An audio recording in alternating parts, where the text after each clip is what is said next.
when you cross a know-it-all newspaper columnist with an awkward, unsophisticated everyman. Yeah. Well, I'm just not sure about that right now.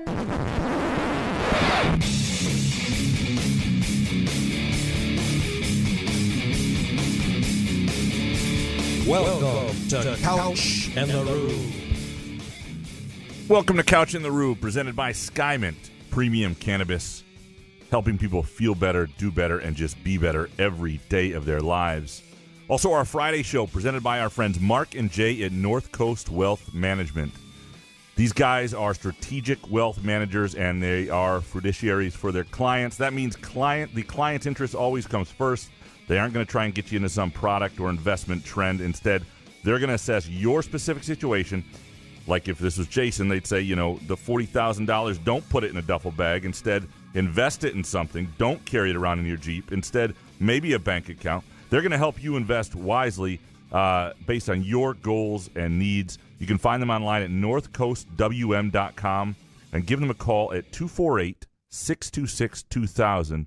And it doesn't matter if you're in the state of Michigan or not. They're in Southeast Michigan, but as we've all learned in this last year, remote is no obstacle, and it isn't for Mark and Jay at North Coast Wealth Management. Jason, how you doing, man? I'm doing good, and one of our listeners, Graham Carpenter, could use Mark and Jay's advice after he's rolled $1 into $5,000 and is looking to run that up tonight with Joel Embiid double-double.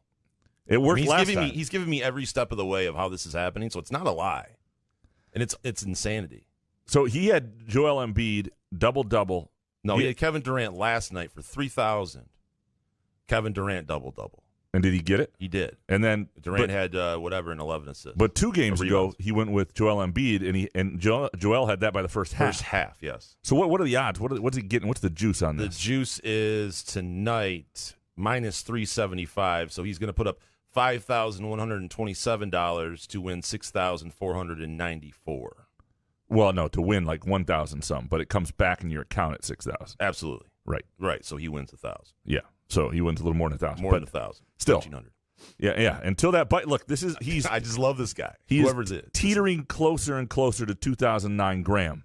And eventually you're sitting there watching a MAC championship game, and it's Northern Illinois, Miami, Ohio, and you're thinking, well, I'm going to put 2,000 on the favorite. It's a sure thing. Yeah. It may pay 200, but it's a sure thing. And all of a sudden, it's not a sure thing. And then you've got to go to a Christmas party with your girlfriend at the time and put a smile on your face and be social and pretend your world isn't falling apart. Yeah, absolutely. That's the other side of it. And by the way, we mentioned that Embiid did hit it in the first half, but finished with 12 rebounds.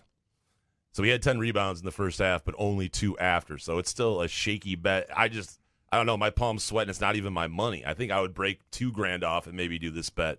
But I love the balls of Graham Carpenter. It's been fun to follow along with him. Until you get burned, it's great. And if you make enough, even when you get burned, you just have to remember that. I mean, that's right. That's why I mean, like, just cut it in half.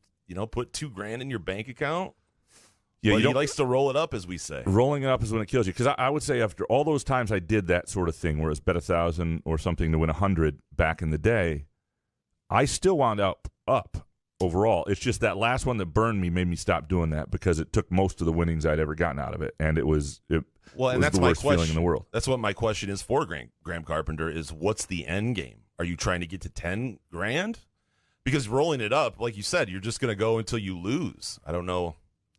When do you cash out? Speaking of good bets, we both did parlays, and I think we're definitely doing this with Harry on Wednesdays. We may turn this into a daily or every show type thing where you and I give our best parlay and out to listeners. So we do this on Wednesday. Jason's parlay is just fucked from the beginning for 2 reasons. One, he gives out a game that starts like a minute after the show ends. So like if you weren't listening live, like 95% of our audience is not live. Yeah. So most people couldn't even get on the parlay if they wanted. Thank God they couldn't. Yeah. Because you had the Tigers under, right? Under 9.5 runs. Which didn't take. You had what was the other one you had? You had Trae Young over 2.5 threes. He had 2. Yep. And then then I had the Vegas Golden Knights, who were never in the game, minus 1.5. Right. So, but what my favorite part of the whole bit is Graham hopping on the Couch and The Rube Twitter account and absolutely scorching me about my Tigers bet when on this show with Harry said, oh, man, Jason just took mine. I guess I'll have to go another direction. So if I didn't pick the under, right, you would have taken the under and given out a pick that would have ended, the game started right after the show. So right. So it would have been your fault. I didn't know it was a day game. But yet you wanted to goof on me on social media. So I didn't know it was a day game. Baseball shouldn't have day games. Night games, we're in a routine. I mean, there's not, but anyway. Yeah, the games are on YouTube now. Did you know it was on YouTube last night? No, it was jacked. And eventually I found it, but it was during these long sophomoric interviews. Oh, it's brutal. It was not good. And so anyway, I was not happy about it. But I'm saying, did you know at all that it was on YouTube? No. I didn't see anywhere on Twitter. I guess I asked Audrey Dahlgren if she knew. She said she didn't. But the Tigers, I guess, put a tweet out about that they were. It wasn't mentioned in the previous broadcast the night before, which bothered me a little bit. Now, so the other thing, though, the other part of that 3-team parlay deal we gave out is I gave out the Avalanche plus 1.5, right? Yeah. Not Avalanche, Canadians. Sorry, Canadians plus 1.5 against Vegas. Yeah.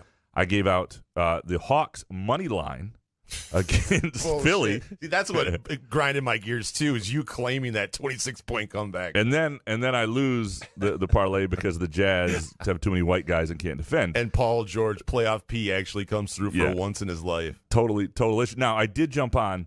I made a little bit of money, and I didn't give this out because, again, of course not. Well, the Hawks. Yeah, I had moneyline Hawks, moneyline Canadians parlay, 2-team parlay, which paid a little bit. It was like $25, paid $270 or something like that. So that was fun. But Zion was a big deal because he was a huge guy, and I just broke my chair. Sorry, I had to play that. Thanks, appreciate that. 26-point money line comeback. All right, we're going to jump into your Twitter questions. There's some fantastic stuff today. But before we do, if you are in the Big Rapids area, you no longer have to drive to Grand Rapids or Kalamazoo or anywhere else to visit a Skymint. The grand opening sale is going on right now at their Big Rapids location. 30% off all THC products.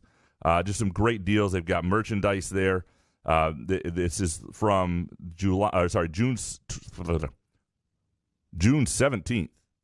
Through June 26th at the Skymint in Big Rapids. And, of course, we got 3 Skymints here in Lansing, Skymints throughout the state. Go to skymint.com to find the location nearest you and daily specials. And don't forget the Couch and the Rube promo code, Couch and Rube 20 for 20% off. All right, Jason, you want to dig into these Groovy Donut Twitter questions? Absolutely, and Dominic is up first this Friday. How many more games do the Diamondbacks have to lose before we make this our new bet? I mean, for fuck's sake, the first-place Giants were even money on the run line against them today at home with the ERA leader pitching. Vegas hasn't caught on. If we hesitate, we masturbate.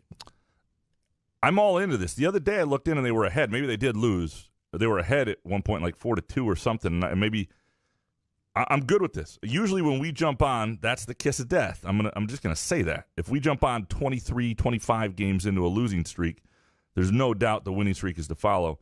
And by the way, I can feel it. When I see the Angels play, I hate the Angels just for what they did to our streak. And I could feel it last night. I was on the under last night. Seemed great.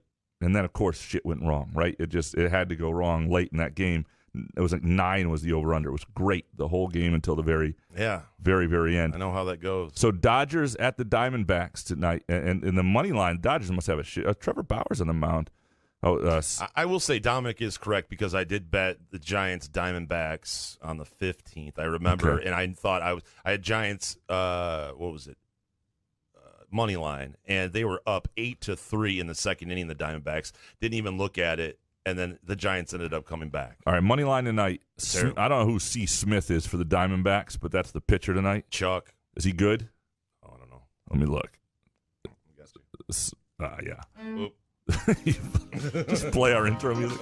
I love how we had to kill Hoff just because. Listen. I Thanks for your patience. We won't be long now. What the hell? There's too many. Won't be long now. Caleb Smith is his name. He's probably good. God, it's so much better in the mobile view. Come on.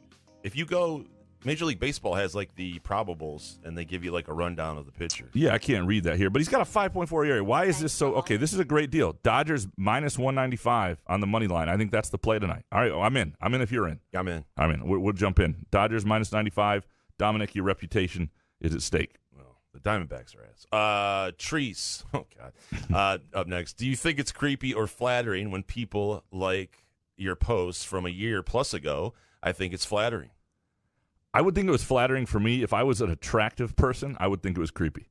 I think it's just weird that someone, I mean, you have to go back. It means they're looking through your photos. Your tweets, right? Your tweets, yeah. Right. And that's why I think it's weird. It's not, and it wasn't a bot. She says post. I don't know if it's tweets here. Is this tweet she's talking about? It's tweets, okay. Yeah, because we were talking. I think I would have the inside scoop on this. Okay. But she did not say that she thought it was flattering. But that was another argument last night. This is something I bet Audrey deals with more than us. Oh, Jesus. I bet you Audrey. By 1,000. Yeah. I mean, I don't know that I've ever had somebody. I guess I do get somebody on opinions of mine that I said like 5 years ago, and I'm like, how did somebody find that tweet? God, that bit me in the ass. Yeah. But I don't get anybody like going back through, and so they're clearly looking for that. But it's not like liking something I posted, or it's never a photo of me looking great or anything. That's why it's great to be ugly. We have no stalkers. Yes, I'm telling you. You know what I mean? One of the advantages. You know, Yeah. it's a great song about this, right? If you want to be happy for the rest of your life, marry an ugly woman, right? What is that? The what song is misogynist? that from? But it's a great song. It's an old song. It's Who sings it? Fuck. Give me some more intro music. Hold on.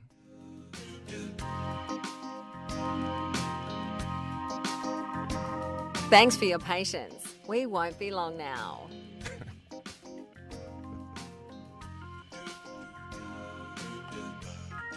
It's okay. Here we go. It's Merle Haggard. No, it's Jimmy Soul. You say that as if it's like Garth Brooks. Like we should know who you're talking about. I know, but the lyrics are: if you want to be happy for the rest of your life, never make a pretty woman your wife. So, from my personal point of view, get an ugly girl to marry you. It's a great little song. It's like one of our favorites in college. It wasn't really our goal in college, but it was.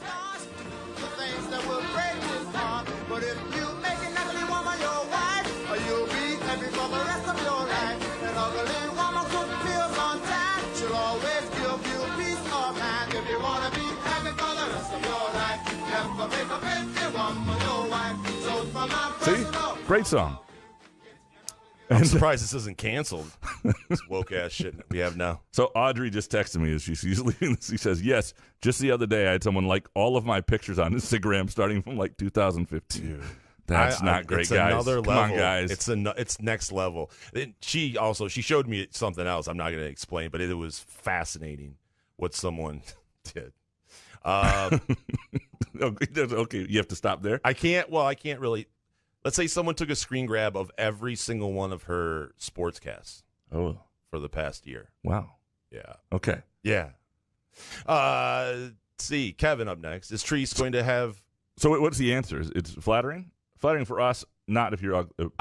Listen, if you like it from, I don't really care. Okay. As long as you don't try to cancel me. Yeah. Which I would find hilarious. Kevin up next. Is Treese going to make the Rube sign a prenup?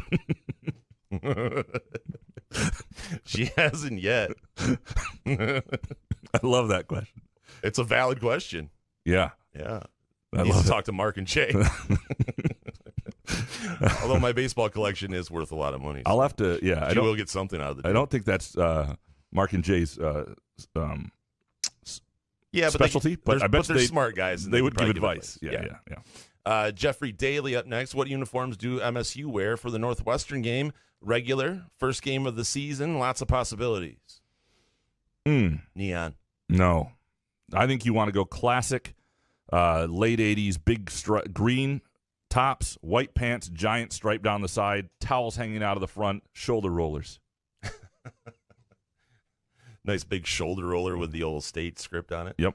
Maybe up next. I have a theory that beyond the rivalry, which is intense, MSU fans loathe Michigan due to an identity crisis. Every person you meet outside the state comments on Michigan and how you must be a fan. Inept TV broadcasters call MSU and by Michigan by mistake while calling a Michigan State game. Thoughts?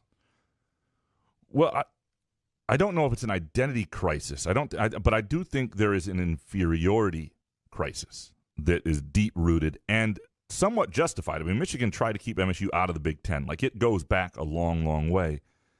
And so I think that's where it comes from. Yeah, there is a Michigan being recognized as the school of the state, the bigger brand. And when MSU gets these moments in the sun, like D'Antonio had for a little bit, I think it feels especially good when Michigan's down. Now, Michigan State basketball now has had it for a long enough time that you never hear somebody confusing a broadcaster or anything, Michigan with Michigan State. And what Izzo's done for MSU in basketball is create a brand that I think is at least nationally known as much as Michigan's brand in that sport, more than Michigan's brand. You don't have that issue, and I think that's one of the value areas that he's brought. And the broadcasters making the Michigan mistake. I mean, if they're playing each other, I can understand making a mistake once. But if they're not, if Michigan State's playing Indiana and you call them Michigan, I just don't understand that. But John Crager up next, following up on my question from last week, if either one of you guys ever had a torn meniscus. It turns out that I do indeed have one myself. Jason, what's the process with repairing that? Well, it's been a while, but I do remember I had to have my knee scoped first to get all of the nasty stuff out of there.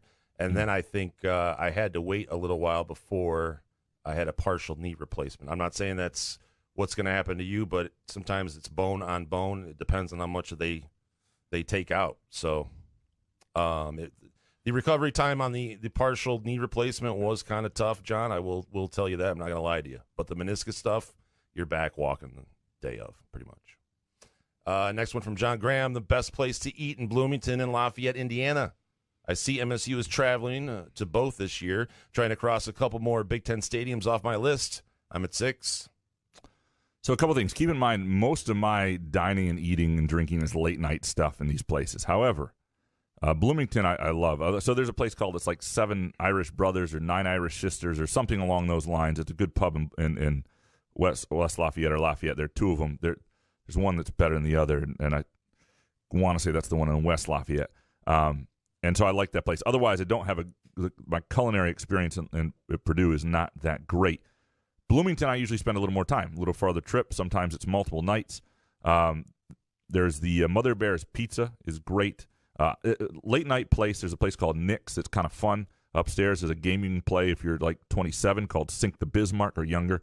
Actually, you can play any age, but I was about to say, why 27? Well, and it's not a great COVID game, so I'm not sure they'll keep doing it. It's where you somehow you have this giant vat of beer, if I recall, and you're trying to fill up a cup without it spilling into the whole thing, and then you got to drink the whole. It's a lot of sharing of a cup. I can't remember the exact rules, but I'm not sure it's going to happen in a post-COVID era.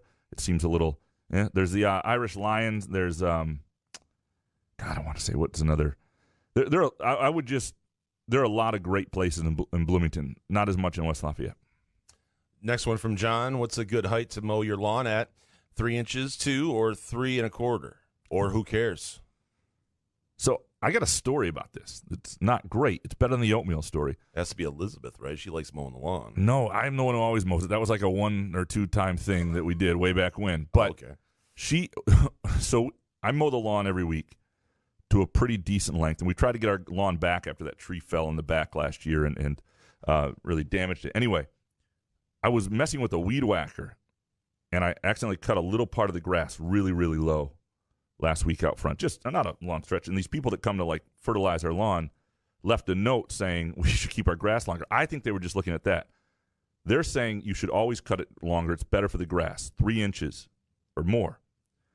That means you got to cut it more often. Our grass grows at different rates. Some places it's not great. So I say shorter, cut it less often. But I am now told, and she's already adjusted the lawnmower, it's 3 inches or more.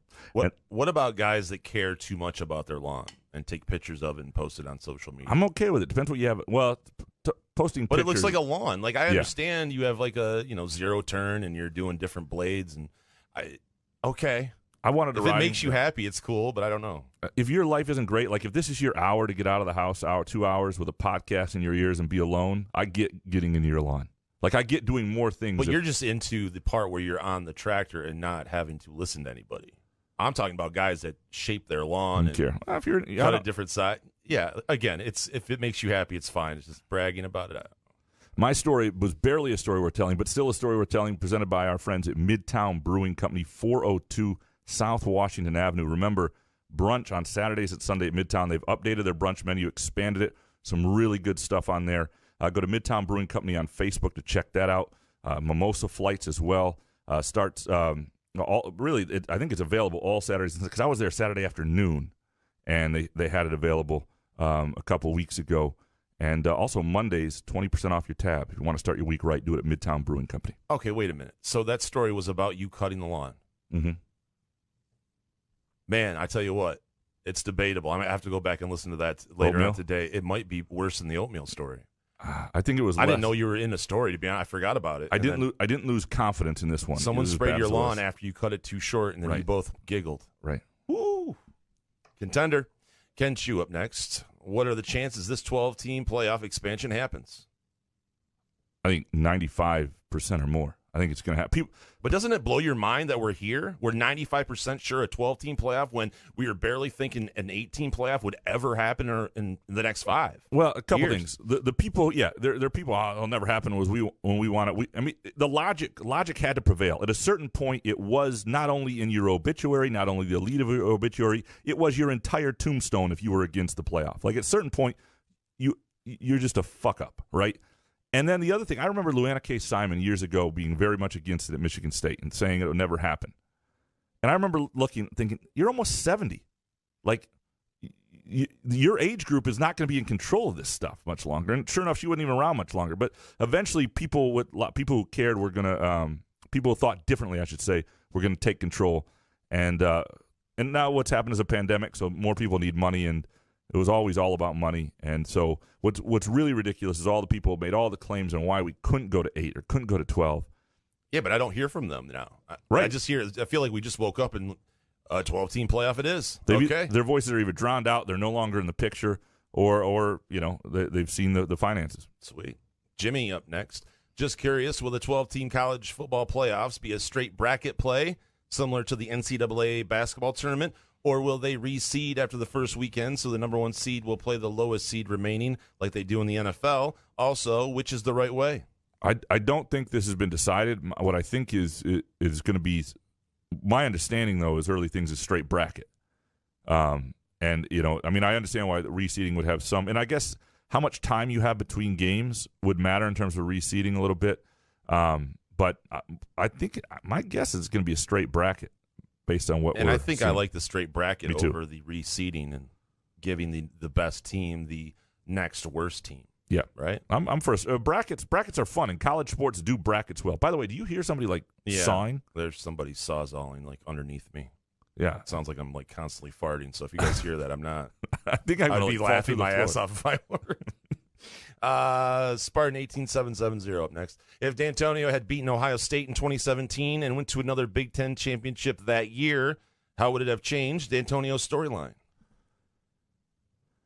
So, if he gets another one, and was it just Ohio State that would have done it? I guess it would have. That was the year they lost 48-3, right? And they were in the mix. So it wasn't like they were close, but they would have had to win that game. It would have been. That's very interesting because obviously then that's 4 Big Ten titles. And another Big Ten, they weren't going to the playoff that year. And would 18-19 be viewed differently if they had done that? A little more patience with them, but I think he was on his way out either way. And I think Michigan State's lucky he did because look what happened. I don't think D'Antonio riding out the pandemic when they needed to overhaul the roster and there were a lot of things. Having the fresh energy in this pandemic, I think, was really, really valuable. Whether Mel Tucker winds up being the right dude and winning and all that stuff, we'll find out. But I think it was best that D'Antonio was done when he was in hindsight. And this in from Twitter from Dominic at Couch and The Rube. This grass story is AIDS. I love you, but AIDS. Thank you, Dominic. Just make sure the Diamondbacks lose tonight, please. Next one from Spartan Graham. What is the Grant Long story again? Speaking of stories. Better story, but I don't know if I've lost my confidence. All right, I'll do a really quick. I got to go back and listen to that story. Really quick version, Grant Long story. Playing in a 3-on-3 tournament with James Edwards from The Athletic, Dave Burkett from the Free Press, and Rod Beard from the Detroit News. The Pistons were hosting it. It was right outside their facility in downtown Detroit a couple years ago. And, we were an okay team, but he was sort of the ringer on this one team and anyway, Grant Long is 50 years old, still in great shape, still built, strong, all this stuff. And we did okay. We played them the first game early in the round robin and got beat, did fine. But I had a chance to kind of figure out how do we do this again. So we play them in the championship. We get all the way to the championship. We play them on the featured court with that special stuff that like puzzles together that you put down in a basketball court. And there are people watching like Greg Kelser and former Pistons. And I was fired up. I'm nothing if not a delusional show off. And I started hitting some shots and started making him take some shots he couldn't hit in NBA Live 96, 97, or 98 on PlayStation. And he still couldn't hit them in real life. And we lost the game, but it was epic, and Greg Kelser afterwards gave me a great compliment and made him work. Cockburn. Next one from Spartan 18. That is a story we're telling, by the way, presented by our friends at Midtown Brewing Company, 402 South Washington Avenue. Spartan 18770 with this one. Jason, tell us about a time when you felt it would be the end of the world, but then it turned out to be one of your greatest moments in your life. This story brought to you by Hawaii Spa, where happy endings are more than just a fairy tale. Thank you, Spartan. That's actually a really good ad copy right there. Is. I mean, what are the chances we could get Hawaii Spa as a sponsor? Like, if we just called with an approach and said, our listeners.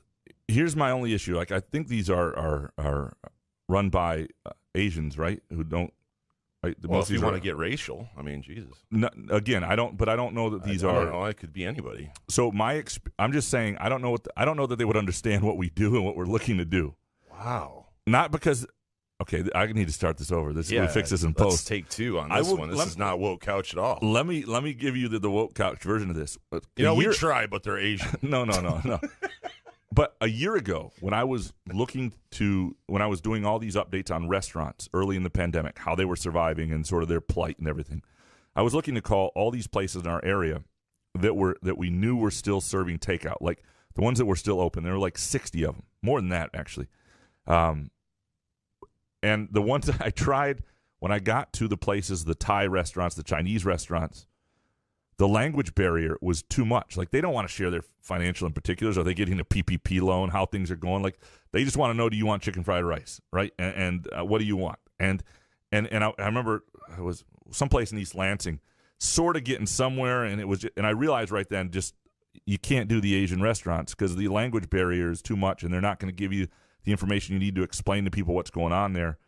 And so that's my only thing here. If I'm doing a pitch, like, how do I explain to them what we're doing? Have you ever walked into a Chinese buffet and they told you it's only an hour? No. You only have 1 hour. By the way, that couldn't be any more racist than what you just did. I don't think it was. Back to his original question. I would say, not to get too serious, but quitting drinking and being in the hospital, what was that, almost 2 years ago? For 5 days, Spartan, and I feel great. My life has never been better, and I'm glad I did it. I wish I could have quit drinking 2 years previous to that, or however longer ago, because life is really, really good now. So thanks for that. Jay Riemenschneider up next. Graham, would you rather attend the final in the U.S. Open tennis with any combo of Rafa, Novak, or Federer playing each other, or Sunday U.S. Open in golf with Tiger, Phil, and whoever else is good right now, all battling for the win? And I know this answer. Yeah, and it's going to be the U.S. Open. And it's not that I wouldn't love to see that. I just tennis or golf. Yeah, but it's more the viewing experience of tennis and golf. Like, if I'm sitting on one hole and I see everybody go through on the ninth green, or if I'm trying to walk with everybody and there's huge packs of people, like I have a reserved seat in tennis. And if I have a good seat to watch a great match at the U.S. Open, that's a more relaxing experience than I think trying to keep up with, in a hot day, trying to keep up with Tiger, Phil, and enjoy. Now, I'm not saying I wouldn't enjoy the hell out of that, but if you're asking me which I would rather do, I'm just saying the U.S. Open seems like a better viewing experience. Jay Riemenschneider with this question. If and when you guys do remote events with listeners, do you think the ones you don't know should come up to you and introduce ourselves, or keep the cloak of secrecy?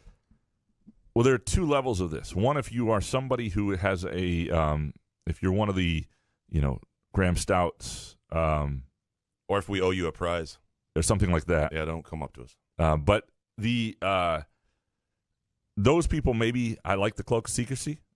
but introduce yourself just by your real name and that you like us, or maybe tell. I don't care. We don't care if you it tell wouldn't us. bother me. I would still respect the Certainly we'd like you can do whatever you prefer. We're happy that you're there, but we'd love to meet you. So look forward to doing that stuff again, and would love to. And depending on who it is, it would be a couple beers bought for whoever it is. Absolutely. Next one from Jay. Jason, did your fiance ask you to cut your beard? If not, how does she feel about you with no beard? Well, Jay, I don't like it, but it had to be done. Honestly, why did it have to be done? Because it was just getting too long. It looked ridiculous. You could have trimmed it. I'm not good at trimming it, and I could not get an appointment. Anyway, I'm not good at trimming my beard, right? So when I try, I shave one side, and I go to the other, and it ends up just being uneven, and I just go, screw it, shave it all off. But to answer your question, Treese doesn't care. She loves this big fat head, hair or no hair, and it blows my mind. So, Kevin from Rochester Hills, why is the national media not covering the Michigan Bo Schembechler story? I don't know that they're not covering it at all, but I think a lot of first of all, I can tell by the tone of your question. First, I think there are two things. People are wondering, look, they covered Nassar, right? It's a comparison. It's the MSU-Michigan thing. And the Bo Schembechler story, right? It's not, the Dr. Anderson story. I think it is being covered. Is it with the intensity of Nassar? A couple things. One, all the main players in this story, not the victims, but those who are being accused of cover-up or doing the actual deeds, are dead. So you don't have young girls in court on television giving impact statements. That created something. The thing people have to remember is nobody was covering the Larry Nassar story for a year, other than the Lansing State Journal and a few local places very much, right? And who was covering that? By name? Matt Mancarini. Drink. 2 shots. So, and then some others were, but the Free Press was really using our stuff. The Free Press wrote very little on it, and the other stuff got tied to the Izzo D'Antonio stuff got tied to that. That was separate. That was a separate story, that the ESPN story, and then they conflated those two and made a mess of things. So there are a lot of things that happen. I'm not saying everything is always fair in how things are covered and what gets picked up. Some of it's June right now. I get asked a lot of questions. Why are you doing something? Well, I'm not working for the LSJ this week. I'm off. I'm off. I would argue I'm off more than I'm on between the end of football and I got to recharge that way. I'm a big believer in the old school way of doing things. This is the one thing the internet's killed. I'm a big believer that you don't complain about an 80-hour week in November, but you don't ask for anything extra. But in the summer, I don't want my workplace asking why I've disappeared for a few weeks or why I'm not. Again, I think that's a better way to do things with a job like mine. That said, if I was in the Detroit media or covering Michigan, you'd be all over this. Why doesn't the Lansing State Journal cover the Bo story? Again, why not? We covered Lansing, and I'm not. At some point, I may do a column on this, and I may address certain things because I think there are things that the Michigan administration should learn from the MSU's administration. The MSU's administration still hasn't done entirely correctly. There are lots of things that have been done well at that school, but as long as those documents by the trustees are secret, there's not going to be a level of trust there, to say the least. But why the national media isn't covering the Michigan? I don't think there's a cover-up story here. It's male victims and 2 dead people who are the center of it, and Schembechler, because he's the football coach. You saw that at Ohio State. It wasn't really this big national story. But I do find it interesting, though. Keith Appling gets denied bail, and that's front page news on the ESPN.com and one of their side headlines there. I think the Bo Schembechler story is way bigger than Keith Appling being denied bail. That's where I can understand where people come from with the conspiracy theories, though. But I think you have to. I think what happens is you see things based on your own biases and experience. Like, you don't recognize the Bo Schembechler headline in that same spot as quickly as you do Keith Appling. Maybe, you know what I mean? That's what I'm saying, and that's natural. That's human nature. And I'm not saying it's all done fair. And ESPN doesn't have a lot of credibility on this because they did conflate two stories, and then they won a Peabody Award. So fuck the Peabodys. They don't really know what they're doing either. But how many not just former basketball players, anyone gets a bond in a murder an attempted murder or murder case. 0. So why would it even be a story? It just bothered me. Next one from Kevin from Rochester Hills. Brooks or Bryson in a cage match, winner and why? I'm taking Brooks. You going Bryson? I'm going Bryson just because he reminds me of my cousin Nick, who I called him Hammerhead because I feel like you'd have to hit him in the head with a hammer to beat him up. Like he was just that dumb strong.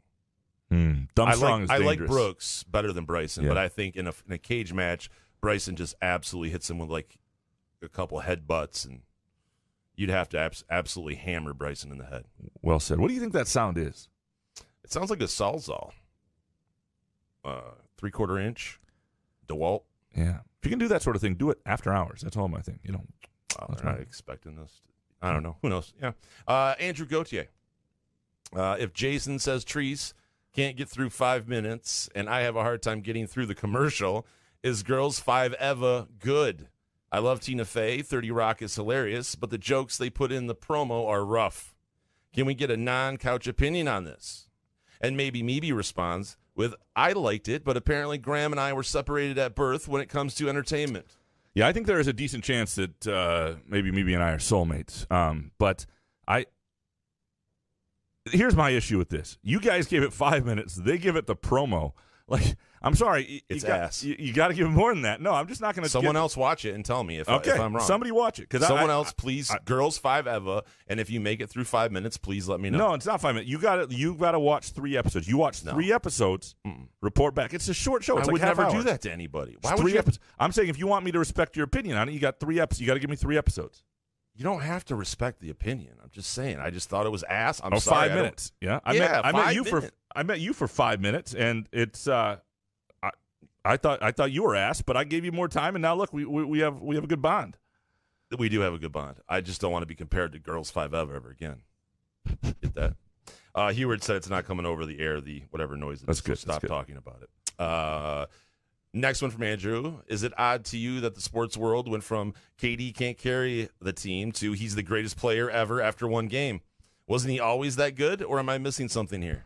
No, he was always that good. What I'm saying is when you are, and I don't know that anybody said he can't carry a team. He just chose not to. When you went to a team that won 73 games the year before you were there, it's hard to know. You're not carrying them. And so that's and then you got guys like Draymond saying, we don't need you on the bench. So that doesn't help. Because, if you remember in Oklahoma City, they were 3-1 up on the Warriors. And if they win that year, he doesn't leave for the Warriors, and then people might think of things differently. I don't think anybody doubted his ability, but we just hadn't seen him have to do it like that. LeBron was a long way into his career. LeBron was in Miami, and we'd seen amazing performances from LeBron where he had carried the Cavs. He carried the Cavs past the Pistons in a Game 7 or a Game 6, whatever game that was. I mean, just incredible performances. But it wasn't until 2012 in Miami in that Game 6, or not Miami, in Boston, against Boston, that when they had to win, when his legacy was on the line, they're down 3-2, and he puts up 42 points, you went, holy shit. I thought of LeBron forever differently after that performance, and sometimes those moments exist, and the opportunity has to be presented, and that's what it was for me for Kevin Durant. And some of those supporting casts on those Cavalier teams LeBron carried were just some. Yeah, I thought, Allen Iverson and the Sixers team, which had some great players on it, but LeBron had some terrible supporting casts. And memo to the Pistons. And by the way, next Wednesday we will we'll have a show right after the Pistons draft lottery. That'll be fun to react to something Tuesday night. And but this what happened to the Cavs the first time around. And since then they've had like 12 number 1 picks and fucked half of them up. But when you draft LeBron is so good that you're never going to draft high again. And so it became difficult a little bit to build around him. I'm surprised they couldn't get somebody else in there. They screwed themselves with the salary cap and other things. But that's the one challenge. Like, you get a limited window to add to somebody while you're still crap. And that was part of LeBron's problem. He had to leave Cleveland, to be honest. He had to leave to be able to come back and have, because when he left, that created the low draft picks and the bad teams. That created Kyrie Irving. Kyrie Irving isn't there for him unless he leaves and that draft pick happens. So what he did actually helped Cleveland in some weird way, because I don't think they get a title without it. All right, next one from Andrew. Biggest sports meltdown you guys have ever had. What did you do after to help ease the pain? I'm trying to think. I mean, I melted down on a tennis court a few times. I mean, I went home and ate ice cream. These are high school things. This was last week. Yeah, no. Meltdown on. I definitely. I've broken a couple clubs. Yeah, I've thrown a club into the water. That's pretty much. I've slammed a tennis racket for sure and got yelled at by my parents who paid for that $200 tennis racket. That didn't go well. So this was 2 weeks ago. Yeah, that was rough. that was not ideal. Here's what it was. 1993. I want to say 93. It could be 94 because I look at when the Lions played on Labor Day weekend. But Gus Macker in downtown Lansing, I'm 13 or 14. We lose a emotional game after a long run on Sunday in the losers bracket. We lost the game early, worked our way all the way back. This is back when we were all really good before the world passed us by. And we're knocked out, and I get home, and I threw down then the Lions lost immediately when I got home. And I threw down a chair in my parents' living room. Like just slammed it, or dining room, like a chair around the dining room table. Just slammed it on its back. No. And basically said, I don't want to lose. Basically said the Lions, fucking season's over again. Just went off. And I don't remember what the TV time rules were after that, but I know that it was not received well by the parents. So Dad's like, oh shit. What's going to happen with this one? We got a lot more coming with your Groovy Donut Twitter questions. Make Groovy Donuts part of your weekend. Go to groovydonuts.com. They've got some great Father's Day offerings. Look, no dad doesn't want a donut. So I'll just put it like that. We'll be right back with more of your Twitter questions. Couch and The Rube, presented by Skymint Premium Cannabis.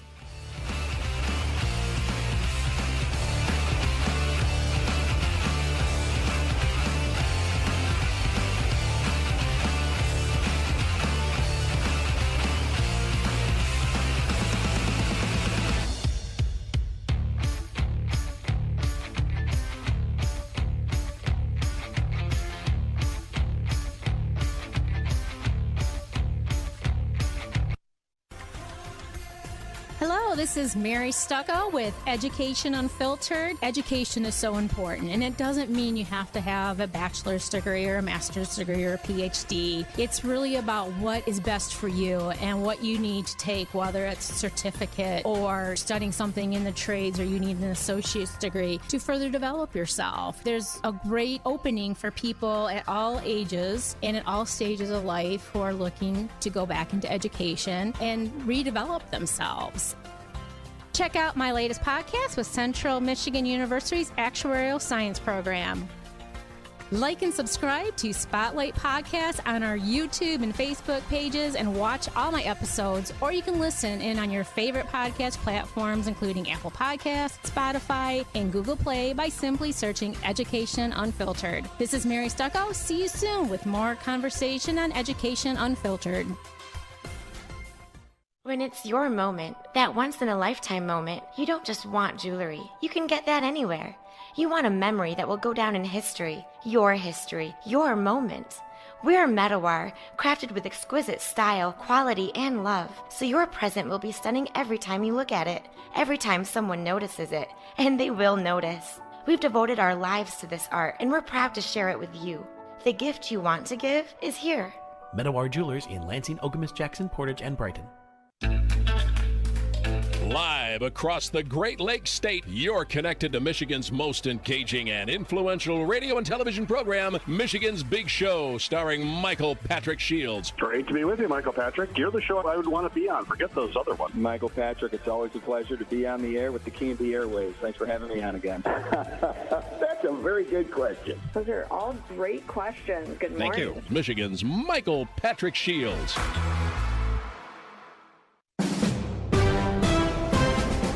NBC News Radio, I'm Mark Mayfield. Louisiana to the Alabama-Florida border is under a tropical storm warning as a potential system churns out in the Gulf. It could become Tropical Storm Claudette by the time it makes landfall tomorrow. Flood warnings are in place. More than half of Americans support blanket student loan forgiveness for all borrowers. Brian Shook reports. A poll released Thursday by Go Banking Rates shows majorities of both genders and most age groups approve. President Biden has said he will support a move by Congress to cancel up to $10,000 of debt per student loan borrower, while 12% thought forgiveness should only be granted for those with a high debt-to-income ratio. I'm Brian Shook. And most federal employees are getting today off to observe the new Juneteenth holiday. President Biden signed it into law ahead of tomorrow's anniversary, marking the end of slavery in the U.S. He said great nations don't ignore their most painful moments, they embrace them.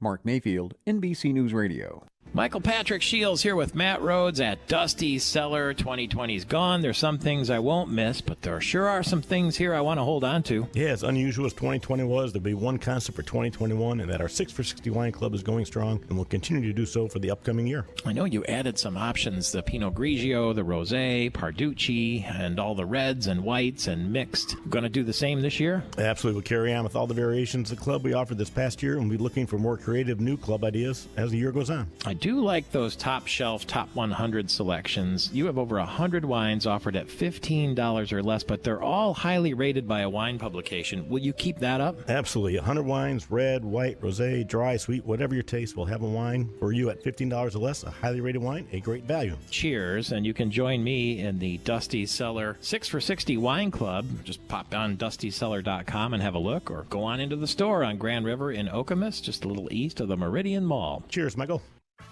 I'm Tony Cuthbert with your Spotlight Sports Update. The Tigers' ninth-inning rally fell short in a 7-5 loss to the Los Angeles Angels last night. Detroit starter Matt Manning allowed 2 runs and struck out 3 over 5 innings in his Major League debut. Tonight, Jose Urena is set to go to the hill for the Tigers, while the Angels counter with Alex Cobb. Pistons forward Sadiq Bey and center Isaiah Stewart have been named to the 2020-21 NBA All-Rookie teams. Bey took first-team honors, while Stewart is on the second team. Bey is joined on the first team by Charlotte guard LaMelo Ball, Minnesota guard Anthony Edwards, Kings guard Tyrese Halliburton, and Houston forward Jayshawn Tate. The Bucks and Nets are going the distance in the Eastern Conference semifinals. Chris Middleton scored 38 points as the Bucks forced a Game 7 with a 104-89 win over the Nets.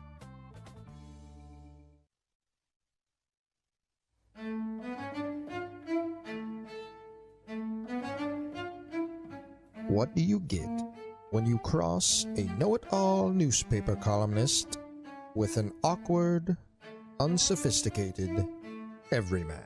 Yeah. Well, I'm just not sure about that right now.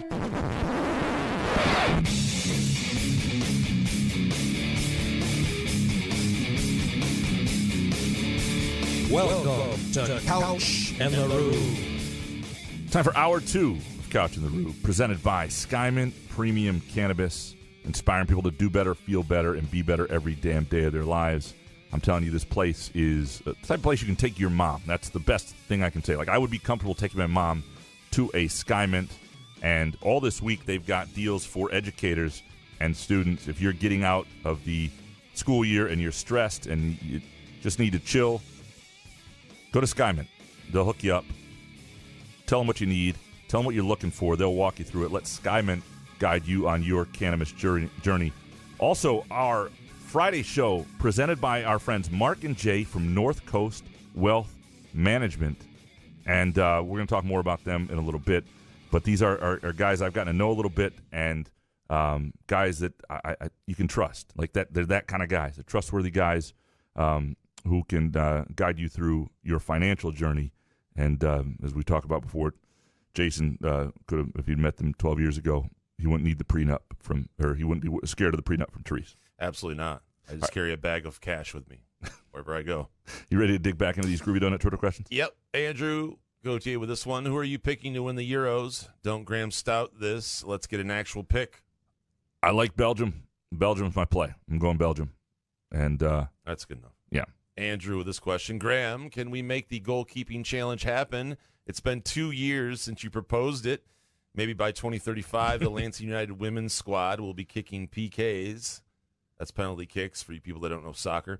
And the next host of the show, Steve Beckman, replies, I can make this happen as halftime entertainment at a Lansing Common FC game July 23rd, the 25th, and the 31st are available. I'm in. Our connections are in. So the idea, for those who weren't listening, we did this, talked about it a couple years ago, was we were going to have the Lansing United women's team. Jason, you might have said that you thought it was easy to stop. What created this? There was it a women's game? I don't know if it was a women's game, but there was some game that was like 12-0. Oh, yes. And I said, man, I think I've done better and stopped a shot or two or something like that. And Andrew was, he brought it up when we had lunch on Sunday as well. And I was like, listen, man, I just said I thought I could do better. I didn't say I could like play goalie full time, but I'm willing to go out there at a Lansing Common FC game and we could do it for charity. People line up and hit some soccer balls at me. I don't know. However many, we wouldn't say how many you stopped, but we'd say however many got in the net would so much would go to charity. Yeah, we'll figure. I think it would just be fun as an exhibition. I'll talk to Steve and see if that. I mean, first of all, it would be a weird halftime entertainment just to watch you or me flailing around out there trying to stop these soccer balls at a massive People pace. would be like, "What is this shit?" But unless you're getting promotion, and if you're not getting quick change or something like that, I don't know what the budget is for Lansing Common. This may be the best they can do. I got to say, if I were at a sporting event and all of a sudden they brought out two fat-headed white guys and said, "Hey, we're going to fire soccer balls at them," I think I would sit in my seat. Yeah, and watch that. Good point. Right? Be a good promotional thing too. You might actually go just to see that. Absolutely, I'll be a part of it. If you're a part of it, I'll go to watch it. Absolutely. Yeah, let's do it. Next one from Beckman: would you ever want to be an odds maker for a sports book? If yes, which sport do you think you'd be best at? Well, Jason has actually done this for his own sports book. Well, you weren't an odds maker. I wasn't really an odds maker. We just took them. Yeah, that didn't go well. We just took them off the internet and then tried. Yeah, it was terrible. I wasn't alone, by the way. My friend Jordan was a part of it, so I'm taking him down with me in this embarrassment. So what sport would you be best at setting lines? I think NFL football. NFL, maybe college football. Yeah, but NFL football is either like 3.5, 4, 7 once in a while. It's pretty easy. That's why right? I said I would be good at it. Yeah, it's easy as hell. Think about it. I think college basketball would be mine. I think I can, because I just know this year I had to at least with Michigan State, and I had to sometimes write the advance before the line was out, and I would ask our friend Trevor Darnell what he thought, and I would give my guess. And sometimes I was pretty good on my guesses, and he does it, more professionally. He's been more trained at it, but I was pretty good. I think college basketball would be mine. All right, next one from Steve. Are you comfortable with the state of Michigan removing? Jesus, let me start this again. Are you comfortable with the state of Michigan removing all COVID-related capacity and mask mandates next week? I am. I mean, we've had at this point ample time to be vaccinated. I know I have friends with young kids who aren't eligible for it, who aren't thrilled with some things. And even though I know people say, well, kids aren't, when you're your own kids and whatever, I understand that component of it as well. But everybody over 12 now has had ample time to get vaccinated, and I think we have to see.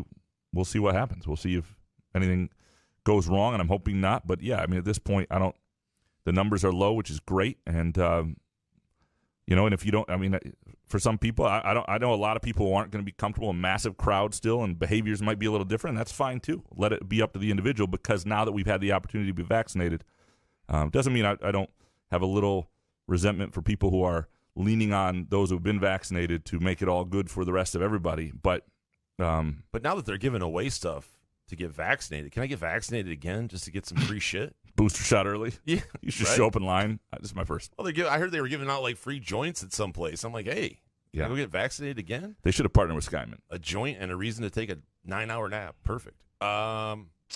Next one from Steve. What has been your least favorite thing about these NBA playoffs so far? How about you? Least favorite thing? Anything? I don't know. I'm just trying to enjoy the playoffs. I'd say this: the injuries that have. Oh, here comes LeBron. No, that was his. It's not on the NBA. It's only personal. Like, I had a really good futures bet on the Nets that didn't play. It was on them to win 4-0, 4-1, or 4-2 against the Bucks. And after 2 games, that looked pretty damn safe. And all 3 of them paid pretty well, and I lost it because of injuries. Like, that sort of shit drives me nuts. When you can't. How does James Harden play 46 minutes and consider he had to grind through that? Like, why would you play that long if you're not helping the team? I think he did. He had, 8 rebounds, 4 points, I guess. But in 46 minutes, You're telling me you're hurt, but you can play in 46 minutes an NBA game? Yeah, in hindsight, I might have sat him. But it was weird because it wasn't even like the Nets last night didn't. I mean, I give the Bucks some credit, especially Chris Middleton. That game got to 5 or 6 times it seemed like, and he'd hit a 3 or get fouled and hit free throws. Like he made a play almost every time it got down to 5. So I give him some credit. All right, next one from Steve. What's your favorite adult beverage to drink on hot summer days? Just a lighter beer with its Leinenkugel summer shandy, something like that. Yeah, I don't drink anymore. Sorry, I don't know. Yeah, lemonade. I don't know anything about alcohol anymore. Gavin Haas up next. When will Arizona State's wins against MSU from 2018 and 2019 be vacated? I don't know if I don't think they will be, right? Because this is most of the violations, and I haven't read everything, but are based on the recruiting visits during the pandemic. I thought those were the most serious things. So I don't think the 18 and 19 years are in question, if I understand. And also, just a reminder, when things get vacated, it doesn't mean the other team won. Usually, it doesn't. Like you don't win that game. A trophy. Yeah, no. D'Antonio's like, I'm coming back. Actually, with those 2 wins, that changes the way everybody feels about things. He's rested and ready to go. Next one from Gavin. Graham, can you give me a rundown of how many soccer leagues and what I should watch? I've been watching Euro 2020, and I never thought I'd enjoy watching soccer like I have these past few days. I tell people, Jason, you'd love this. It's awesome. He's 15, though.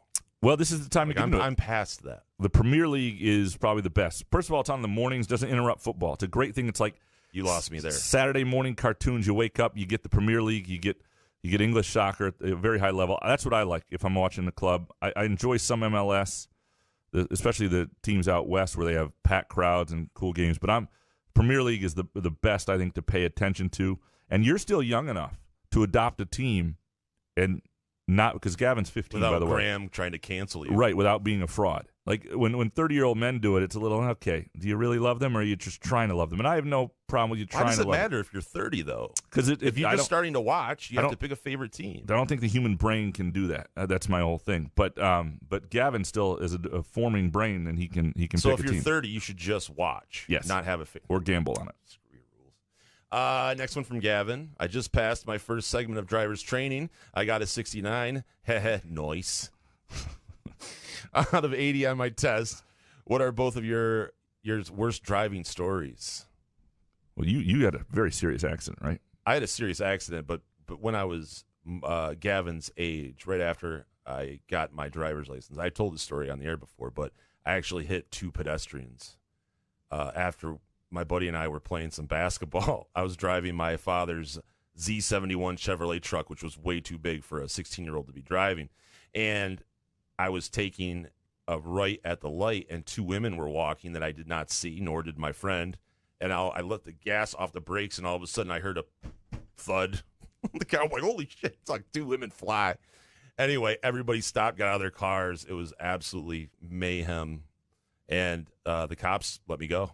Were they okay, the women? Yeah, they were fine. Well, they were trying to, hold the neck, and I thought I was going to die.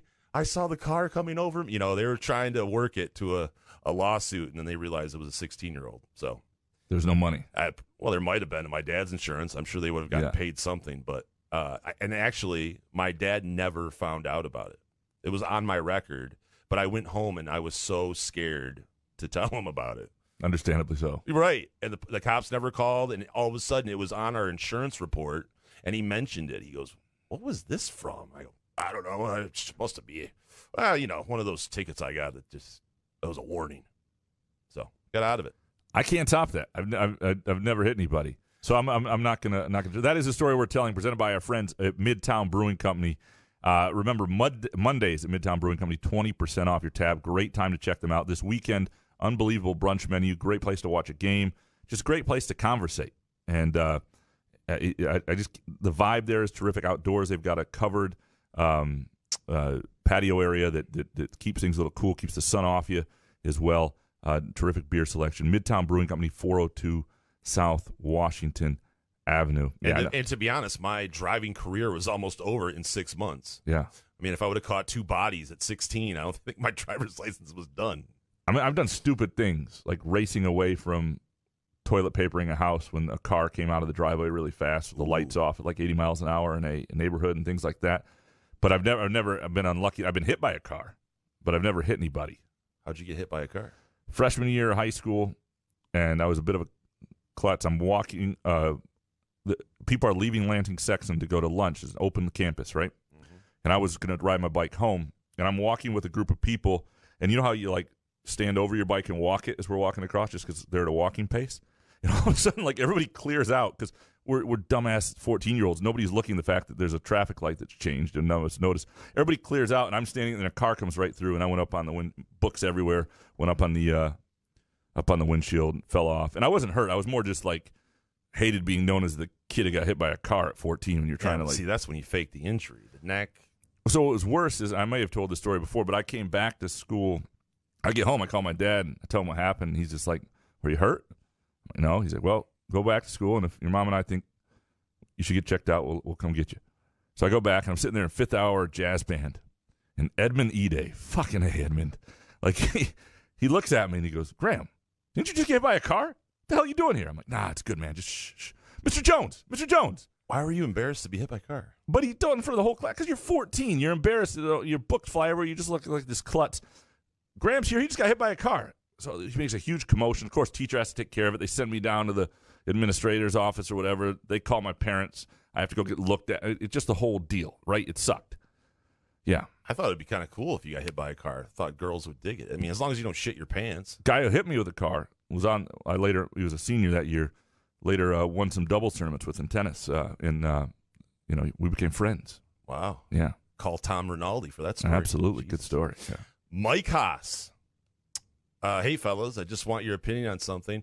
Is it bad that I let Gavin listen to your podcast? I myself love hearing your comments about him. Thank you for making something so fun and informative that Gavin and I love watching and listening together. He's a cool 15-year-old. I have a funny story. Little concerned that we were called fun and informative, but last night Gavin and I were going back, and of course I was Skyminting it up, and I was joking. And sometimes when I joke, people don't know I was joking. So Gavin said something, and I said, "You don't get an opinion until you hit puberty." And I let it go, right? And all of a sudden, Mike Haas follows me on Twitter. Mike Haas follows me on Facebook. Mike Haas follows me on Instagram. I'm like, oh, shit, Mike Haas is not happy with the way I talk to his son. So, Mike, I just want you to know I'm glad that you know the joke was just a joke. But I thought for sure Mike Haas was coming after me because all of a sudden I'm going to different notifications, and it's Mike Haas. Like, Mike Haas Snapchat. I don't even have Snapchat. And Gavin came back at you pretty good. Pretty quick. That's what smart kid. I love about him. It's just funny. Lucas up next. Have either of you watched Modern Family? Just finished the entire series on Hulu. Incredible show. Ed O'Neill is a TV legend. It's great. It's one of those shows that I watched for maybe the first 3-4 seasons and then lost touch, and I watched at the very end. It is great. It's one of those things that my wife and I have talked about some summer, like just plowing through it and binge watching. I don't know if you watch it. But it's absolutely a great show for the fact that it can make you laugh in today's standards wokeness on a network television show, on NBC. That's what I'm so impressed about the writing, that you can make me laugh out loud with a show that it's really tough to make you laugh with the comedy they can do. And it was the early stages of getting rid of the laugh tracks and stuff like that, and it was really good. They should bring those back, though. And the way the way, the interviews, but first of all, the characters were just great. There are a number of great characters on that show, and it began with the first episode ever is just a classic when they're adopting Lily, and they're on the plane, and somebody says something about, I forget what it was, but I spoiler alert. God damn it. Kind of. It's really good. Watch the Cockburn. Yeah. I suck. So confident. Cliff Fletcher up next. Better Omar Epps movie character athlete. Quincy McCall in Love and Basketball. I know this answer. Or Darnell Jefferson in The Program. Like both, but Quincy McCall, Love and Basketball, better movie character. It's been a while since I've seen The Program, but did Darnell Jefferson, was he the running back that was running and shot the guy? Was he shooting while running? I think you're thinking of I don't think he is that not the program? No, isn't that the Last Boy Scout or something? Oh, Isn't that shit, a different that is- movie? Yeah, that's a different movie. Different movie. Program's not a little less violence, but What I remember from the program is what originally in the movie they had where the guys went on a highway and sat in the middle of the highway in the lanes. Do you remember that? They ended up having to delete it because kids were going out and trying that stunt. It's not good. It's not good. It's not good. Yeah, I would go with. I mean, I love Loving Basketball. It's a great movie. So, before we move on, I want to tell you a little bit about Mark and Jay at North Coast Wealth Management. If you have questions about investing for retirement, Social Security benefits, saving for your kids' college education, anything investment related, they can help. These are trustworthy guys. I've gotten to know them a little bit. Let's say you have a 401k from a prior employer that's just sitting there. They can help you figure out the smartest use of those funds. Maybe you sold a business or received an inheritance that you want to get that money working for you in the market. Mark and Jay at North Coast Wealth Management can provide advice on how to best invest those funds. And you can go to northcoastwm.com. Give them a call, 248-626-2000. And if you'd rather email them, info@northcoastwm.com. I'm telling you, this is good guys. I think you'll like talking to them. No pressure situation. If you just want to get to know them, give them a call. Brett up next. A young boy was rushed to the hospital emergency room, but the ER doctor saw the boy and refused to operate. This boy is my son, the doctor said, but the doctor wasn't the boy's father. How could this be? Do you know how to answer this riddle? Oh, it's a riddle. This boy is my son, but the doctor wasn't the boy's father. He was his uncle who adopted him. No, it's his mother. It's like a question about how much of a misogynist are you, and you failed. Oh. Women are doctors? They're letting them do that now? Oh, fuck. Bonus question, just how bad are the Arizona State recruiting violations? I've only read a little bit about this. I've been semi-plugged in. Are you surprised? A little bit with Herm Edwards. I thought he was, Not just Herm, but when you're bringing in a lot of different guys that do different things, right? Like former NFL guys that have connects. Yeah. I'm not saying it's all Herm Edwards, but something is going to happen when you try to do that. Yeah, he wanted to build an NFL-style thing, and right. And it's sort of looks like it's backfired. Nick Palmer up next. Who's your favorite NBA coach? Jesus. It's a tough question. Yeah, I don't know if I have one.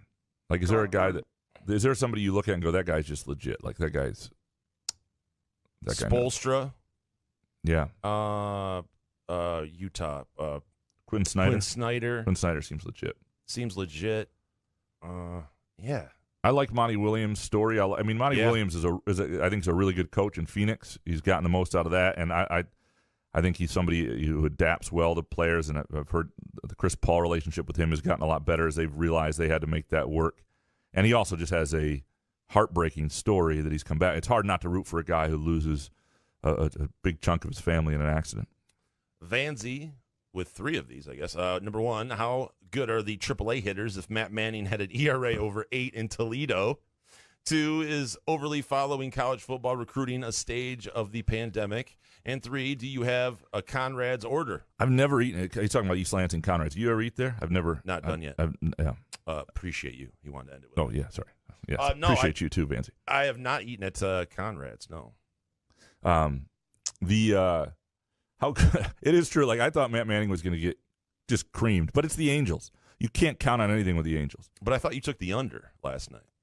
Well, I did, but it was 9. But if you didn't trust Matt Manning, yeah, but Otani was the other guy. I thought it'd be like 6-1 or something like that. See, I thought the Angels. Yeah, okay. Yeah, you just can't. You can't.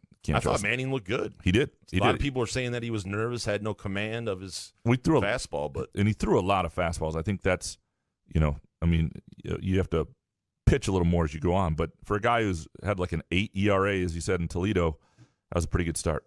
And recruiting, college football recruiting, a stage of the pandemic. I think lots of people have been into it forever. And I just wonder right now, as all these commitments start to come in for 2022, given how many kids are changing their minds so often these days, how much you're actually into a commitment. Like, to me, I find it barely newsworthy. It's like, call me back on signing day. And that's really changed in the last couple of years. Tyler, up next, do you guys check the money line try bet? Example, yesterday versus the Diamondbacks. Giants regular money line, -221. Giants money line, no extra innings, -50. Giants run line, -1.5, -120.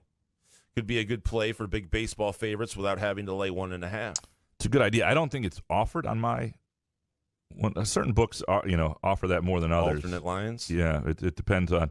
But that's a good play with the Diamondbacks who we're on today. Let me know, Tyler, what app you use. Yeah, we're very, very curious about that. Next one from Tyler Graham. Listen to the Hey Babe podcast on Spotify and Apple.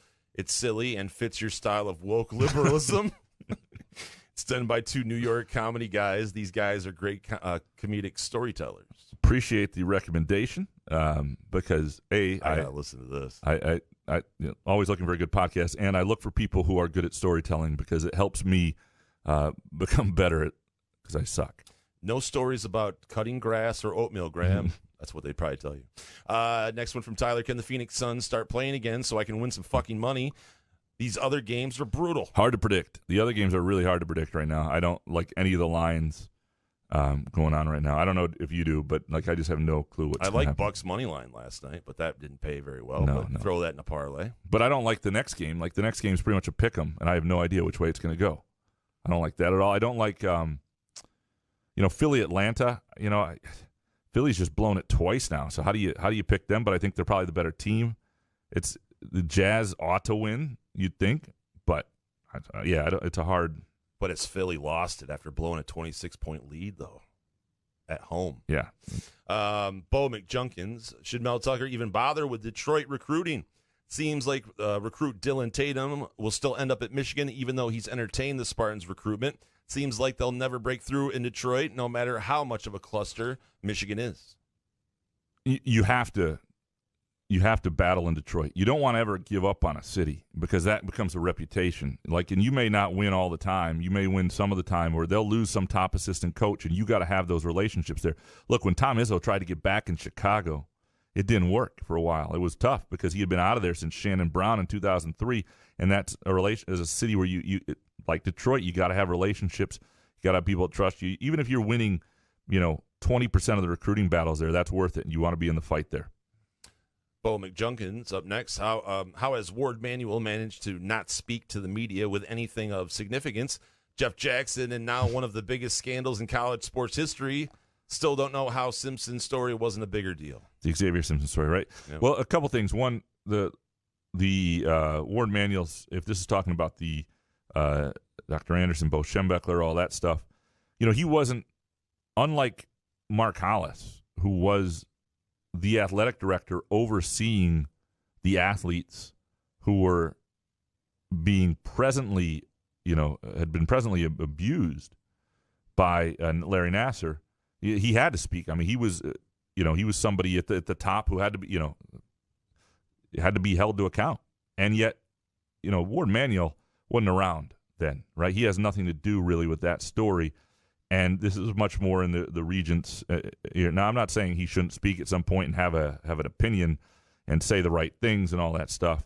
And he shouldn't, talk about making sure this is one of those things that makes you take a good look at things and make sure everything you're doing is right there. And I'm not saying he shouldn't have a conversation with Jim Harbaugh about what he says right now and the messaging of it. But I think it would be best for Ward Manuel just to kind of wait it out a little bit and then have a press conference where you have more facts and information, I think, right? Yeah, right. At Before this you point, just come out and saying something, it's not going to benefit Ward Manuel.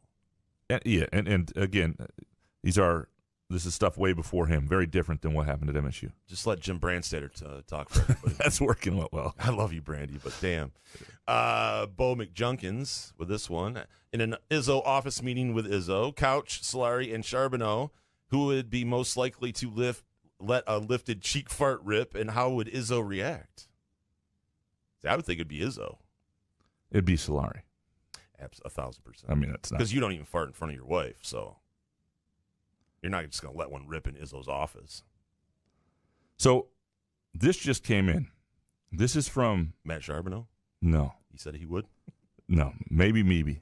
Okay.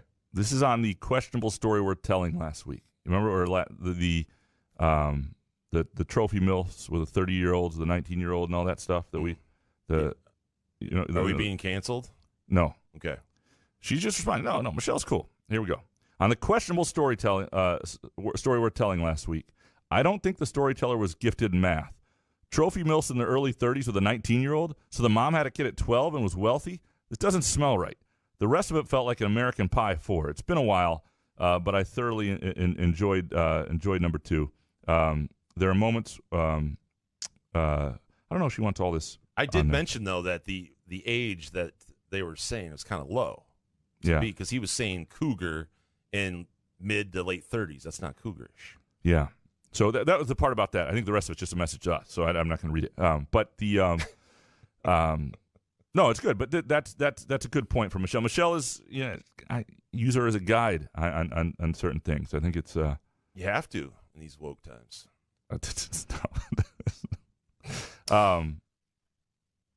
You want to be more woke, or are we moving on? Well, David Jackson does point out Manuel was a player with that doctor there giving him exams. And so, again, but that's really up to him.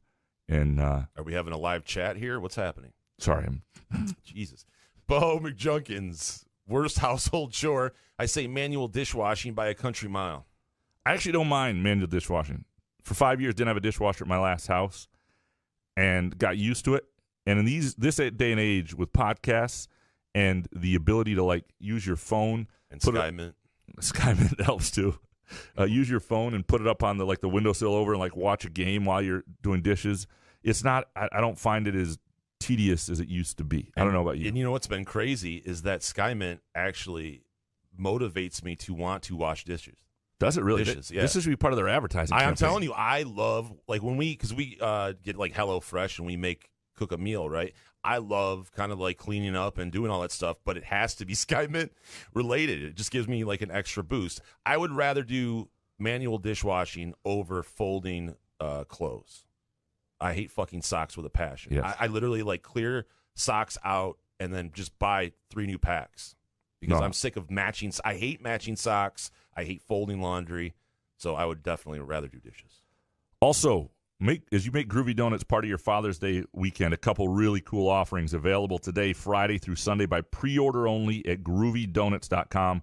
A vanilla bourbon apple fritter. I mean, this thing sounds absolutely incredible. And an Irish coffee donut. Go to groovydonuts.com to order either of them, or stop by and just pick up some donuts. Either location, Williamston or Lake Lansing Road in East Lansing. They're open 7 to 1 Thursday through Sunday. Really cool stuff at groovydonuts.com. David Jackson up next. When Tyson Walker is off the court, what percentage of the point guard duties next year will be taken by Akins, and what percentage will be played by Hoggard? Ignoring time when Akins plays at the same time as either. So it's a good question. I think the AJ Hoggard is look, if he's somebody he's got a year of experience. He's didn't leave the program. He lost some weight. What he becomes, he could be the guy that sort of is the stick in the tires or whatever, so to speak, of everything that everybody's sort of envisioning, because he's gonna force himself onto the court. And I don't know that answer. I don't know what these guys are going to look like. I think Aiken's ceiling's a lot higher. I think he's a guy who, I think his defensive ceiling's higher. I think his athletic ceiling's higher. He can play on or off the ball. I think he has a chance to be a very, very, very good player at Michigan State, and yet I don't think he'll be starting at point guard. So, but is he as a freshman better than Hoggard? I don't know. That's a good question. Next one from David. What do you think of Charles Barkley likely having his career end because of far left cancel culture? Who would have expected that? It's not going to end. Barkley's going to stay. What happened? He got up. Somebody, the TNT producers or somebody I heard spoke to him about the way he was referring to women or something, and which is something they should do, and I think he probably did step over a line. I don't think he's the fat chicks in San Antonio thing. I don't know. I don't know which one it was. I don't think he's going to leave. I think he loves that platform. I think he makes a lot of money for not a whole lot of work on that platform. And I also think he's somebody who won't get canceled because we all kind of know Chuck. You know what I mean? Obviously, he could do something that deserved criticism and deserved falling from the public stage. But if Ernie Johnson said something like that, but he wouldn't. But comments canceled. Comments by Charles Barkley aren't going to get him knocked out of the public sphere. he would have to commit an act that was egregious. You know what I mean? Like, I think with Barkley, we get who he is. But it's okay for him to do it. I just don't understand. But if we're this cancel culture, we're not. And you're just, I don't support it. But there is a cancel culture, and people want people canceled out there. But Barkley can get away with it because he's fat, fun-loving Barkley. Correct. But someone else couldn't do it. Yes. Just to make a joke. Yes. Ridiculous. David Jackson again. Have Jason or Graham ever seen the British movie Dog Soldiers? It's one of the great human versus monster films ever. For a low-budget movie, it's almost perfect. I'll take the recommendation and watch it. I appreciate it. I've never seen it. But you got it, David. The flip side of that, Girls 5 Eva. Let me know what you think. Yes, please, David, watch that. Speaking of, he's up next. What is more fun than introducing a daughter to the Harry Potter movie series? She loved the Sorcerer's Stone. Best of all, we have 7 more movies to watch together. Yeah, I'm not a Harry Potter guy, but I've got friends who are of my age. You know, 'cause are you a Harry Potter person? Yeah, big Harry Potter guy. Yeah, hey, look, I have friends that I would consider I would not have guessed it. We went to Universal, and there was the whole Harry Potter thing. I was bored out of my mind. I just don't get it. Again, if it makes you happy, cool. I'm not into that shit. Jeff Dillon with this one. Do you miss the TV Guide? I mean, if it were 1991. Yeah, I missed the... Oh, go ahead. No, I was just saying I went to my grandparents' house, and they had a TV Guide, and you look at what games were on, or if the Braves were going to be on later. I don't know. I used to like in the sports section. The actual TV Guide itself didn't like, but I used to love looking at that night sports on TV in HBO. page 2. Oh, HBO, dude. That's when true. I had to stay at my grandparents' house because they had TVMA. HBO and they had Cinemax, and I would sneak the TV Guide, and I'd be like, huh. What's on tonight? Sinful Desires 3. Sweet. Emmanuel, the series. There's a VHS I had at one point in my life. Mark Snyder up next. If you were anointed the czar of the LSJ, what moves would you make to make it great again? I would. 1, bring back Cody Tucker. 2, bring back John Schneider as a columnist. 3, break from Gannett and go 90% local. Man, looking to get me in trouble here. Yeah, I mean, I would take an approach that when we have people we think were great, we pay them to the point that they can make a life here and don't want to move on. Like Matt Mancarini would obviously... Beth, who left for the Detroit News, was fantastic. A guy we lost was a breaking news writer, just won a Pulitzer, who went to Kansas to work on some guns project for like some public radio down there. Like when we get people who are great, I would make sure we could keep them. That would be one. And so that would be, because I think brands matter. The Athletic has understood that, right? You get somebody, it's worth paying somebody enough to keep certain brands. I would absolutely look for local ownership. That should be everywhere. And look, there are worse places out there than Gannett, and they've treated me really well. And the Chicago Tribune is dealing with those worst places right now, Alden, Global Capital, but locally owned is always best. Mark Snyder up next. I usually leave my seat at Spartan Stadium with 2 to 3 minutes to go before halftime. I never get back before the second half kickoff because the bathroom and concession lines are so long. How can they ever justify selling beer and make these lines even longer? So I think you're doing something a little wrong here, Mark, because I used to leave, when I used to go to games with my dad, I would leave 30 seconds to a minute before the halftime, race down, get just in front, go to the bathroom first, get, the line wasn't horrible, and then I would stand in line and get ice cream cookie sandwich, I guess, which is in the concessions, but sometimes get him a coffee or something, and I would usually get back, 10 minutes to go in halftime. So I'd be curious to know your setup, what you're trying to get done at halftime, because it does get packed down there. And I think they would add lines or people selling beer kind of like they do at the Lugnuts games. And this is part of the idea of people will drink less. It becomes a pain in the ass. People think they're going to drink at the game. They don't drink to a deadline on tailgates thinking, I got to slam this or I got to drink all this because I want to be drunk for the game. But then they actually get to the game and it's a pain in the ass. So they don't drink as much and they're less drunk at the games. See, but I disagree with you on that because people are still going to drink heavy because beers are going to be $8.50 a piece. People are still going to get fucked up. Just because they sell beer at the game doesn't mean people are going to stop doing shots of Cuervo in the parking lot. Mark Schneider with this one. What is the local restaurant that has closed in the last 2 years that you miss the most? For me, it's the Green Dot Stables. Is there a place around here you miss? I miss Waterfront. It wasn't really a restaurant per se, but and I know I don't drink anymore, but the vibe and where it was positioned, I thought it was just a great hang, and the patio was awesome, and you could go down there and to the dock, and you could actually kayak and all that stuff. So I miss Waterfront. Yeah, I miss Claudia, which I know is a chain place, and there are other, there's a Claudia still around Indy, but the pandemic casualty, you can still see the place. It looks like the chairs are up, like they could open tomorrow over at the Eastwood Town Center in Lansing. But had a few memorable, after my father passed away, we had a big family dinner there. My first date with my wife was there. Sat too close to the fire, so I was like sweating and it's like, God, we sit somewhere else. But always enjoyed that place, just that Irish vibe there, and thought they did a nice job for a chain place. So wish that hadn't gone away. Boona, boona, boona. Up next, how many people does it take to put on your show? Is it just you two, or are there some people running around behind the scenes and off the air? Well, I mean, Alex Heward helps us a lot. Yeah. Obviously, Jeff Heward, Suzanne Heward let us do the show here. Other than that, it's Graham, Couch, and myself. Yeah, I mean, on a given day, it's usually just the two of us. We will have help for something behind the scenes, but most of the time, it's just us. Next from Boona Boona. What type of Lansing area businesses are least likely to ever sponsor you or run a commercial during your breaks? Hawaii Spa. Yeah. Places where people only have thick Asian accents and can't understand the financial difference. That's all. Ah, boy. Chester Lemonade. Why does Giannis not guard Kevin Durant? In your Gus Macker days, didn't the player guard the best player?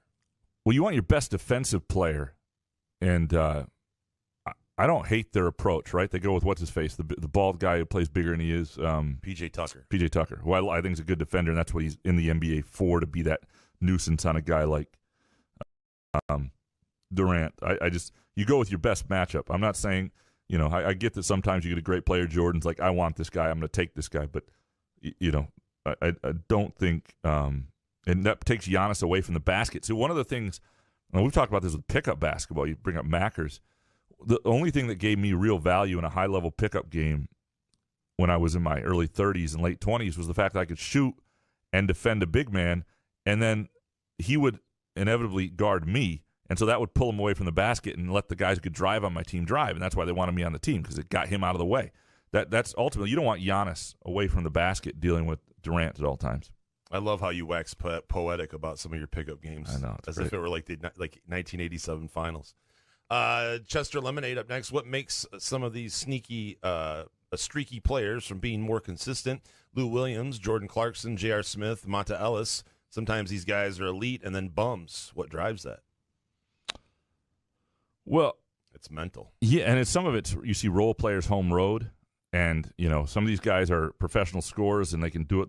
It's shot selection. I heard somebody was criticizing Bryn Forbes. Might have been Barkley, who was criticizing Bryn Forbes' shot selection and called him sort of a J.R. Smith type, and said, one of the things that'll keep him from consistency is you just take tough, bad shots, even though you're a great shooter. I don't know that J.R. Smith is a great shooter, but and Lou Williams has 2 girlfriends, so he has a lot to deal with off the court. There is off the court stuff with Lou Williams, yeah. no doubt. Chester Lemonade with this one. Not sure why Americans hate soccer. I love it. It helps to have a favorite team besides the U.S. No commercials, 2-hour games, always a lot of drama and controversy. So why do Americans hate it? Yeah, I don't think Americans do hate it. I think Jason hates it. But I think more Americans are liking it. It does fit greatly in that 2-hour window. Like, this is how much time I have to give it. I'm going to a bar, if I'm watching in the morning. You tell somebody you're going to watch a football game, it's a 3.5-hour investment. Baseball game, same sort of deal. And I love. Sound like you're a man. Aesthetically, it's a better sport than most sports in America. That's the other thing. Okay, I do appreciate it's 2-hour games though. Dark Mantonio up next. So why do some talk about Juwan getting Michigan back on track or back to winning, including you, Jason? You said it on Wednesday's show. I did. Jay Rose and others. Have we forgotten about the best coach in team history? And Michigan's been a top 10 program for a decade. There's no getting back on track if you haven't fallen. Yeah, no, that's fair. I don't know that did we say that? I don't remember. It's possible. Yeah, I know. Michigan never was off track in basketball. There's no question about it. I mean, Beeline was a great coach, and they went to 2 NCAA championship games. I don't think. I will say sometimes we just don't know what we're saying. Like when I got home, I think it was after Monday's show. I think you said you could take a punch from T's son, who's going to be boxing this weekend, and she's like, he really thinks he can take a punch. I didn't say that. I said, do you think I could? We listened back to it. I said I thought I could? Yeah. Really? Yeah, because you're glass jaw, and then you said you could take a No, punch. I said, do you think I could? No. Did I? Yeah, I'm an said idiot. That's what I mean. That's what I Yeah. told her. I said, we say a lot of shit during the show that a lot of times people will come up to us afterwards on Twitter, and I'll be like, oh, did I say that? Yeah. So, yeah. Next one from Dark Mantonio. Just taking into account their music alone, rank them 1 to 3. Cube, Tupac, and Jay-Z. I would go Tupac, Cube, Jay-Z. You? I would go Jay-Z. I would go Tupac, and then Ice Cube. That's how I do it. Dark Mantonio with this one. Did you guys grow up watching retro kung fu and Godzilla movies? I loved them when our local TV stations would show either on late night Friday and Saturday. I did not. I think we had this question once before, didn't we? I thought we had the. I don't know. Yeah, I did not. Did you? No, not really. I mean, I rented some Bruce Lee movies and shit because that was like the Wu-Tang Clan brought that back into when I was listening to them in early 2000s. So I thought I would rent some videos, but I never really got super into it. Alex James, which one of you feeds Jim Comparoni Whopper questions every week and gets him all riled up? Where is this? It must be just be on the. Is it his 9-hour YouTube shows he does? Or no, like question. I don't know. That's a good question. Is it on that? Alex James, please tweet at me. Yeah. I need to see these. Yeah. Love count, by the way. Alex James, are either of you guys intersectional feminists? I don't know what that is, but I consider myself a feminist. It sounds terrible. Whatever it is. Yeah. You consider yourself a feminist? Of course. That's woke. You don't? No, not a feminist. I don't know. I don't feel like I should be like I could be in that category. I mean, I think women should have rights and all that shit, but like, let's not get too woke with this crap. Like, Okay, that's all I say. What is intersectional feminism? Right? How do you define it? It centers the voices of those experiencing overlapping concurrent forms of oppression in order to understand the depths of the inequalities and relationships among them in any given context. It's a lot of stuff being said there. We're dropping MFers now? I am What in the fuck is? What did you just say? I don't know. I'm an intersectional feminist. I'll take it. Alex James with this one. Why do softball players cry after they strike out? I didn't know they did. Have you seen this? Is he talking like beer league? Did he go to an LSJ game? They don't in the beer league. No. No, I did not watch any women's softball. No. Was it to end the game, or is it like in the third inning? Yeah, if they burst into tears in the third inning, that would be weird. Professor, with this one, if you had to choose a pro wrestler to be your tag team partner against your co-host and another pro wrestler, who would you choose? Who's your guy? Dang. Oh, man. I mean, it's got to be Stone Cold Steve Austin or Hacksaw Jim Duggan. So mine would be Andre the Giant.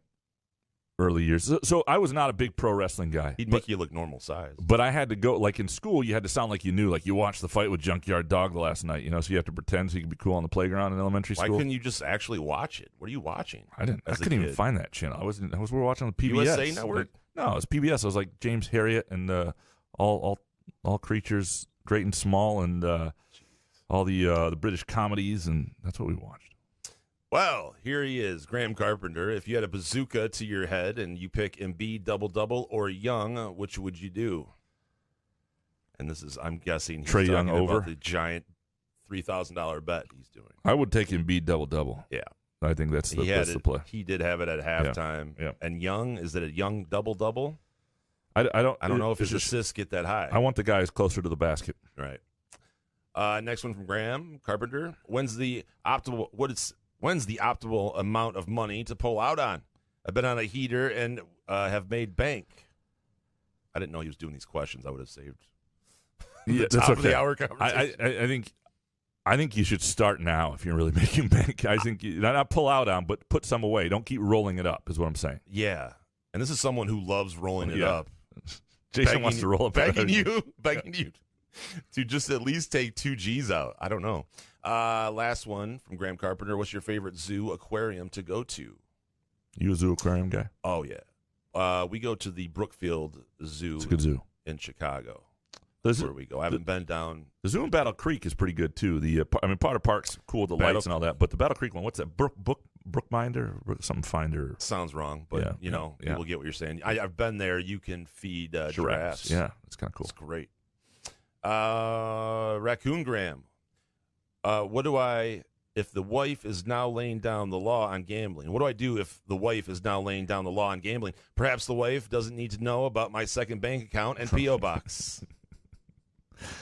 Yeah, you can get a different name with a P.O. box, all sorts of stuff. Are you missing your part of the bills or however you do that? If not, I would keep it to yourself. Definitely keep it to yourself. It just doesn't. With something that you're only going to win, 52, you need to win 52%. You're going to lose a lot. So if you keep your wife or significant other in the loop, it's not good for you ever. Go to a credit union you don't share, open an account, keep a little separate. That's all I'm saying. Direct deposit, like $100 a week, $100 a paycheck. Just have a little something for your gambling. Are you speaking out of? This is what I hear from people I've talked to. Raccoon Graham. Up next, what's up with someone using the baby bump as an accessory to their dress? Uh-oh. Yes, we get it that you're pregnant. Yes, I also, too, have a baby bump, but the baby hasn't kicked yet. Feminist Graham? You want to answer that? I don't know where to go with this. I don't even know how to answer it. I don't think I would ever tell a woman that was pregnant, though. I'm no feminist, but it's not a good idea. Nope. Tell them how to dress. Especially if you had a hand in creating that baby. Or a woman, period, telling them how to dress. It's kind of a dumb idea. I would just argue that. Except if it's your wife, right? You got to tell her how to dress. Am I wrong? The questions I ask my wife about fashion are so elementary sometimes that, trust me, it's a one-way street the other way. Yeah, I know. Graham Stout up next. Which of the following foods is Mr. Couch's favorite? Red Velvet Groovy Donut, sushi roll from Cask and Company, or a chorizo omelet from Midtown? Any attempt to try and Graham Stout the question into some safe zone three-way tie will result in eternal gambling damnation for Couch. Ooh. That's painful because that's a real threat. But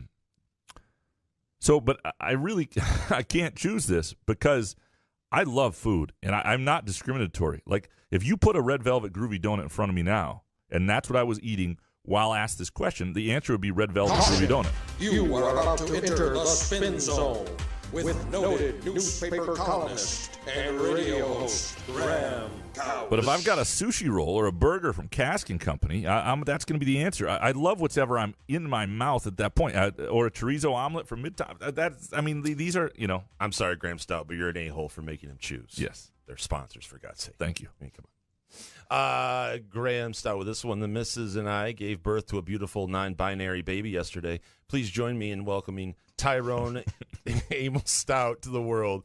Appreciate you. Appreciate fertility doctors as well. Thank you, Graham Stout. Next one from Graham Stout.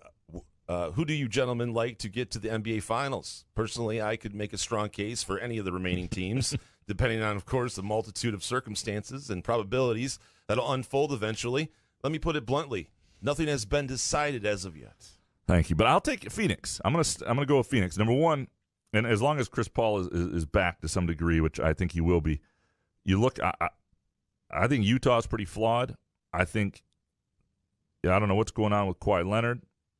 And I don't know. I like Phoenix. That would be my pick. Santa Rube, presented by Hawaii Spa. Rube, fuck one, marry one, kill one. Carmen Electra, Jennifer Aniston, Pam Anderson. I am going to marry Carmen Electra because that would be fantastic. I would fuck Pam Anderson and I would kill Jennifer Aniston. And one for Graham. Same for Graham. Margaret Thatcher, Angela Merkel, and Janet Reno. Fuck you, Santa Rube. You got to do it, though. What? You have to answer. I have to answer? Yeah.